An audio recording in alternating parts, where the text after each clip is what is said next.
এইভাবে কাঁচা পাকা আম দিয়ে ঘরোয়া পদ্ধতিতে খুব টেস্টি আমের আচার তৈরি করতে পারো তোমরাও খুব সহজে, কিন্তু তাই ভিডিওটি শেষ পর্যন্ত দেখতে থাকো।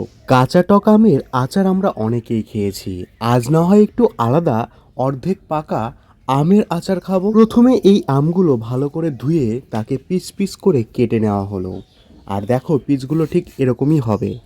তারপর এটিকে ভালো করে আবার ধুয়ে পরিষ্কার করে তারপর একটু নুন এবং হলুদ দিয়ে মাখিয়ে রাখা হলো। এটি চাইলে আপনি 2-3 দিন এভাবেই রৌদ্রে শুকাতে দিতে পারেন।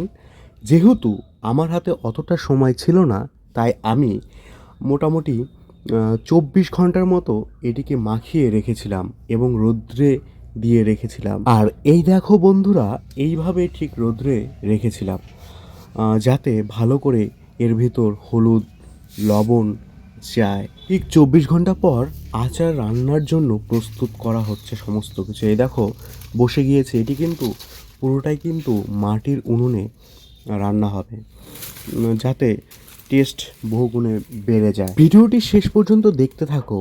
আর তোমরাও চাইলে বাড়িতে এইভাবে ঘরোয়া পদ্ধতিতে আচার তৈরি করতে পারো। এটি কিন্তু অনেক দিন ধরে রেখে খাওয়াও যায়, আবার চাইলে তুমি অল্প অল্প করে বানিয়ে নিতে পারো যখন যেরকম হবে। তেলটা গরম হয়ে এসেছে, এবার কড়াইতে দুটো তেজপাতা এবং শুকনো লঙ্কা এর পাশাপাশি পাঁচফোড়ন দিয়ে দিলাম। পর এটিকে একটু আছে ভেজে নিলাম। আর এর পাশাপাশি এর মধ্যেই দিয়ে দিলাম কিছু চিনি। এখানে চাইলে গুড় দিয়ে তোমরা করতে পারো, তবে আমার কাছে এখন এই মুহূর্তে গুড় ছিল না বলে আমি চিনি দিয়ে কাজ চালিয়ে দিলাম। এই চিনিটা চাইলে তুমি আগে থেকেই গলিয়ে নিতে পারতে, কিন্তু আমি ওইভাবে করলাম না। আমার এইভাবে ভালো লাগে, তাই এইভাবেই আমি করছি। এরপর একটু সেন্ট এবং ফ্লেভার আনার জন্য এখানে গোলমরিচ, তারপরে তোমার এলাচ লবঙ্গ দারচিনি সমস্ত কিছু দিয়ে এটিকে ভালো করে আরেকটু হালকা আছে গরম করে নিলাম। আর এরই মাঝে কিন্তু ওই চিনিটা প্রায় শক্ত শক্ত হয়ে গিয়েছে, দারুণ একটা স্মেলও বের হয়েছে। তখন দেখবে চিনিটা একটু শক্ত শক্ত হয়ে গিয়েছে, তখনই মনে করবে যে মোটামুটি কমপ্লিটের দিকে।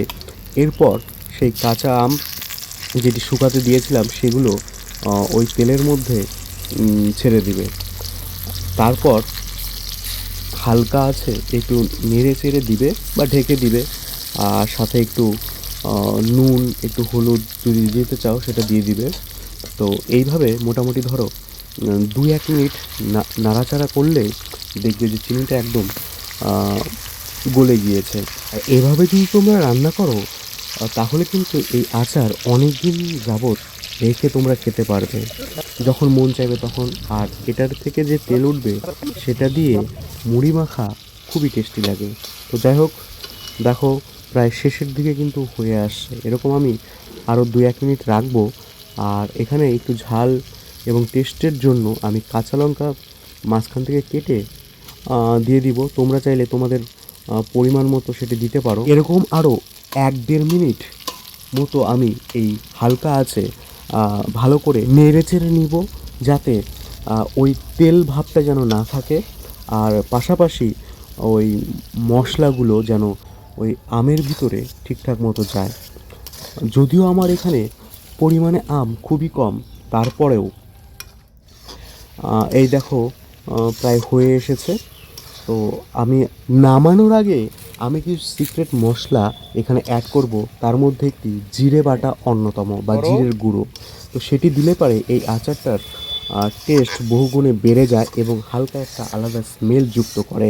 তো তোমরা চাইলে এইভাবে আমার এই ভিডিও দেখে ঘরোয়া পদ্ধতিতে বাড়িতে আমের আচার খুব সহজেই তৈরি করতে পারো। তো আমার এই ভিডিও তোমাদের কেমন লাগলো তা অবশ্যই কমেন্ট করে জানাবে। আর এই ভিডিওটি যদি ভালো লাগে থাকে তাহলে অবশ্যই একটি লাইক এবং চ্যানেলটি সাবস্ক্রাইব করতে ভুলবে না। তোমাদের সঙ্গে কথা বলতে বলতে আমার আচার কিন্তু শেষ তৈরি করা, এবার কিন্তু খাওয়ার পালা। চলো তাহলে এটি একটু ঠান্ডা করার জন্য এভাবে রেখে দিই। আর ঠান্ডা হলে বন্ধুরা একটু জমে যাবে, আর তেলটা উপর থেকে ভাসবেও না কিন্তু, কারণ এটি ওই যে তেলের মধ্যে যে আমি চিনিটা আগে দিয়েছিলাম এইটির জন্য।